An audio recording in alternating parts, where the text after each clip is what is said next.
I woke up to a miracle today. Triggers stay as I find my way. No judgment to lead astray. In this peaceful state I'll stay. Welcome back, everyone. Today we are exploring lesson 267, and it's a really central one. My heart is beating in the peace of God. It's fascinating because it takes something so internal, so physical, your heartbeat, and makes it this constant reminder of spiritual truth. Yeah, it anchors the whole practice right into your body, right into this very moment. It's about how that truth, fits into our actual lives, the messy parts too. Definitely. How we live it day to day.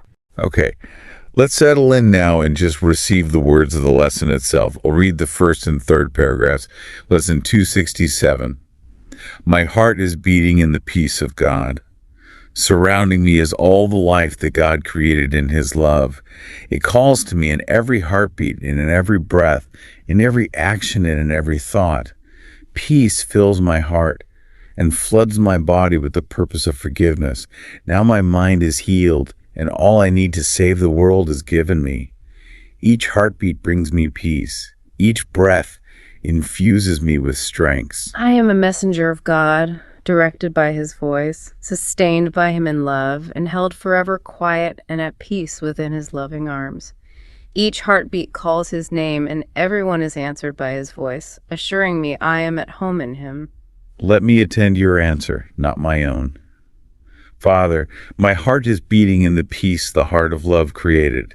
It is there and only there that I can be at home. Wow, just hearing it read, that first line, my heart is beating in the peace of God, it's such a powerful frame. It is.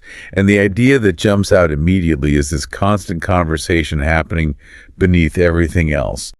Beneath the mental chatter, the anxieties, the plans, there's this physical rhythm. And the lesson says that rhythm is already happening inside God's peace. It's not something we have to, create or achieve. We just need to notice it, to recognize the context we're already in. Which is a huge shift in how the Course usually talks about the body, isn't it? I mean, earlier on, the body often seems like the problem, the limitation. It does. It's often presented as the evidence of separation, the illusion made solid. But here, it's being used. Used by the Holy Spirit. Yes, as a teaching device, a tool for healing, using the very thing we made to represent separation, to point us back to connection. It's quite brilliant, really. So the heartbeat, our breath, even our actions, the lesson says, they get reframed. They become part of this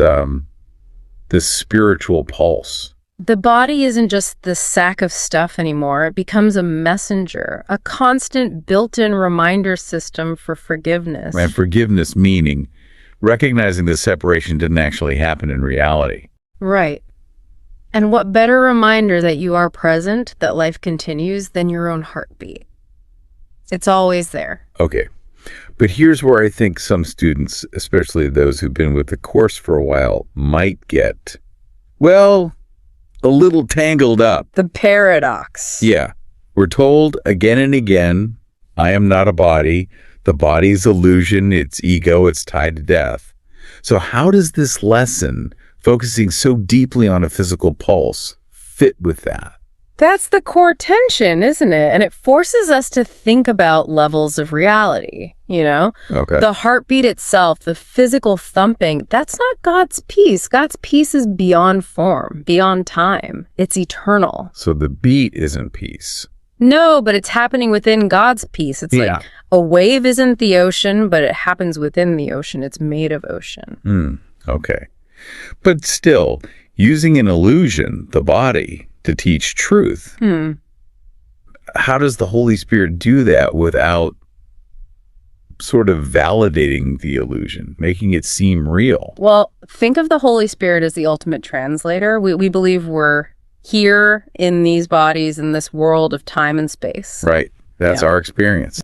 So the Holy Spirit has to meet us where we think we are. It uses the language we understand, the experiences we have. If the ego uses the body to say, I'm separate and alone. The Holy Spirit uses it to say, you're connected and safe. Exactly. It repurposes the classroom. The physical form isn't just whisked away instantly for most of us.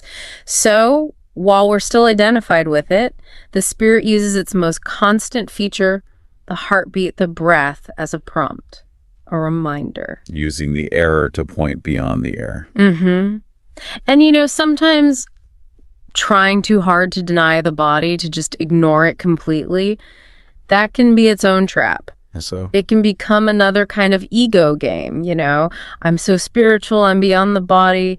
It's a subtle way of making yourself special, separate again. Spiritual pride. right. Dismissing the body instead of letting it be the curriculum. And this lesson with the heartbeat, it kind of short circuits that spiritual bypassing. You can't really ignore your heartbeat for long. It's unavoidable. It pulls you back to the present moment, to the physical reality you're experiencing, but invites you to see through it, to the peace that's happening within. So it's like a bridge. God meets us where we are, using the body as that bridge. That's a good way to put it. And there's an analogy that really helped me understand this way of holding both the physical experience and the deeper truth. Explain it for everyone. Okay, so imagine you're looking up at the night sky. What do you see? Just little pinpricks of light, scattered dots on black, kind of small and far away. Right.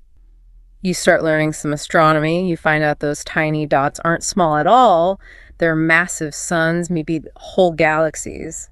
Immense, unfathomably far away, operating on scales that are hard to even grasp. The physical light you see hasn't changed, but what it means, that changes completely. Completely. The dots become symbols, pointers towards something vast. So the Course asks us to see the heartbeat like those stars. We don't deny the physical sensation, the beat itself, just like we don't deny seeing the starlight. But we start limiting its meaning to just the physical mechanics. It becomes a symbol. That familiar rhythm points beyond itself, beyond the idea of a separate body, toward the vastness of God's peace that holds it. It's the immediate physical anchor for that non-physical truth. We feel the beat and remember we're held. And just like an astronomer keeps learning, keeps looking, we have to keep tuning in. It's an ongoing practice, continuously choosing to hear the heartbeat, feel the breath, not just as biology, but as these constant, gentle invitations to remember who we are and where we are in peace.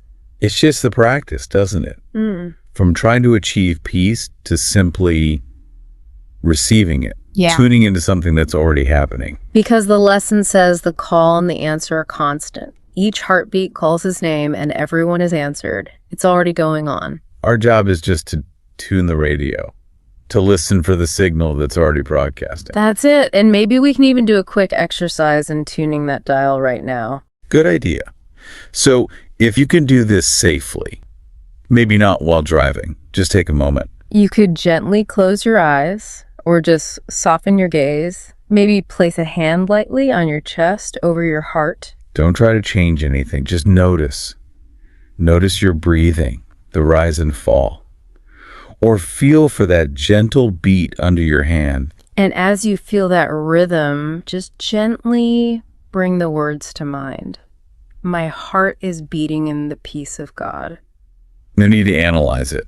Just let the idea rest there with the feeling for a breath or two. Feel that sense of being held. That simple noticing is the practice. It brings it all right here, right now. It does. And that little exercise really highlights the core takeaways from the text itself. There may be 4 key points embedded in there. The first one being the context, right? Everything, a heartbeat, breath, actions, thoughts, it's all happening within God's peace. That's the baseline reality. Not separate from it. Okay. The Second. body gets a new purpose. Yeah. It's flooded with the purpose of forgiveness. It stops being just this vulnerable thing and becomes a messenger, a tool for extending peace. All right. Third. The heartbeat calls, God's voice answers constantly. We don't have to beg for the answer. It's already given. That assurance is constant, assuring me I am at home in him. And the fourth, that closing prayer, let me attend your answer, not my own. That points to our role. Which is receptivity, Right. listening, not figuring it all out ourselves, but paying attention to the guidance, the Holy Spirit's perspective, which is already there. Okay, this is where it gets really practical. This idea of receptive listening. It means letting go of the need to control everything, doesn't it? It does. And that's often scary for the ego. Yeah, because the ego believes it has to run the show. It thinks control equals survival. Yeah. So letting go feels like failing or just giving up. It can feel like falling into nothingness or being irresponsible. Like if I'm facing a big challenge, maybe at work. Yeah, say there's a huge deadline, things are stressful, like in a corporate environment during a crunch time. If I just stop and say, I'm going to listen, the ego part of my mind might scream, are you crazy? Things will fall apart. You'll lose everything. That panic is predictable. So how do we tell the difference between really listening for guidance and just checking out passivity versus receptivity? Good question. Well, ego passivity is like resignation. It's saying, this is too hard, I quit. It comes from a place of defeat. Okay. Receptive listening is active trust. It's saying, I don't know how to handle this from my limited view, so I'm opening up to a larger wisdom I'm willing to be shown. It's not about not acting. It's about aligning your action with that deeper guidance. So action still follows, but it comes from clarity, not panic. It's guided action, not frantic reaction. You got it. Yeah. And the thoughts still come, the work still gets done, but it flows from a place of peace, not fear. That sounds like real freedom. Freedom from the frantic need to control. And the beauty is, even if we choose the ego's panic mode, which we all do sometimes, it's okay. The Course makes it clear it's just a learning opportunity. The consequence isn't punishment, it's just the experience of separation. And the invitation to come back to peace, back to the heartbeat, is always there. Always available. That shift from reactivity to responsiveness is huge, especially when the pressure feels intense, whether it's work deadlines or maybe, dealing with financial stress or any situation where the world feels like it's closing in. That physical contraction happens, doesn't it? The body tenses up. It does. It's the fear response. Mhm.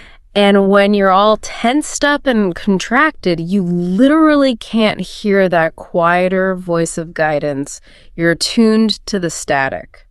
So you use this too when feeling overwhelmed. Oh, definitely. Especially when those feelings of scarcity or intense pressure hit, that familiar tightening in the stomach, the racing thoughts about lack.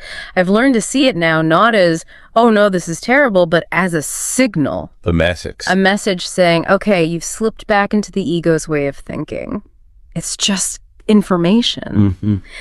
And the heartbeat, feeling that steady rhythm, becomes the immediate way back. The anchor. It anchors you in the truth that your essential self, your being, is secure, it's sustained.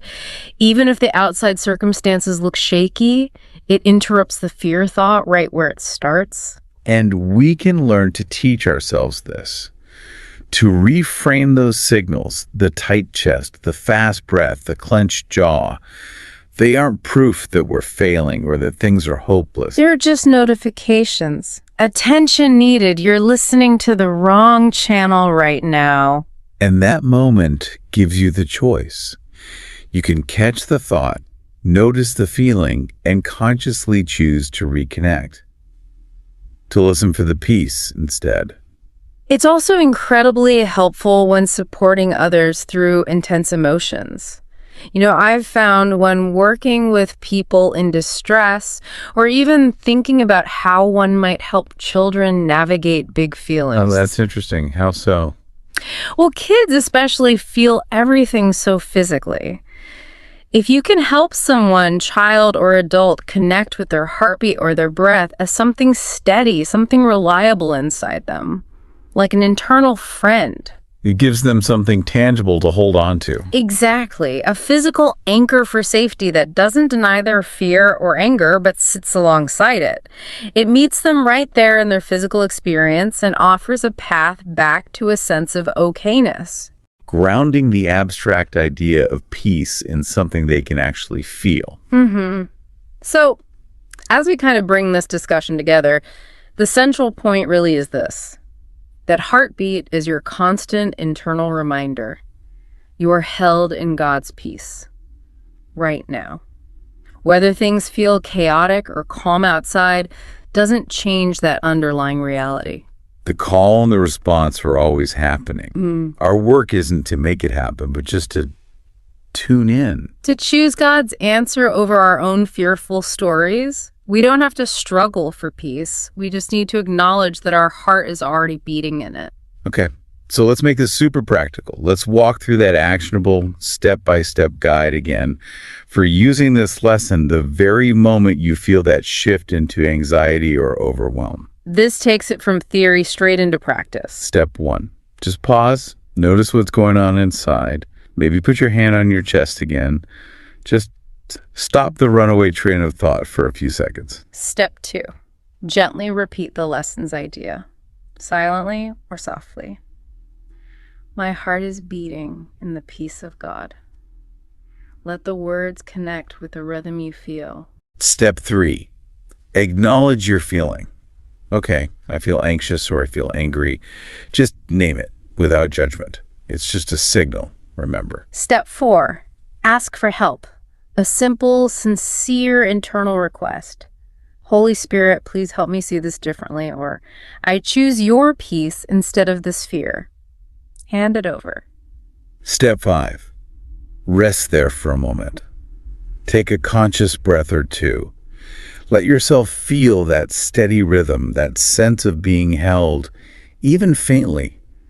Notice any tiny shift towards quietness or ease. That's it. 5 simple steps, your go-to practice. We really encourage you to try that. Next time the stressful email pops up or the worry starts to spiral, just try those 5 steps. Because the lesson assures us we're never actually navigating this alone. That very pulse of life inside you connects you to the heart of love. Thank you so much for exploring Lesson 267 with us today. May your heart remind you of peace today, and may you remember to listen for God's quiet answer. Join us next time as we continue moving through the workbook.